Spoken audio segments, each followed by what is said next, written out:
Faith, paano naging solid yung landas na tinatahak mo ngayon sa buhay mo? Actually, eventually na lang siya naging solid. Kasi totoo pala yung sinasabi nila na the more opportunity na you have around, it doesn't necessarily mean na kailangan mong kunin lahat yun. Darating ka talaga sa point na you really have to say no. Yun yung malaking bagay na natutunan ko when I turned 30. Say no, and then, really know of what you are capable of doing. Yun yung dalawang naging guidelines ko sa buhay.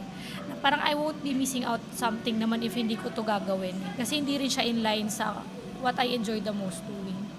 Ayun.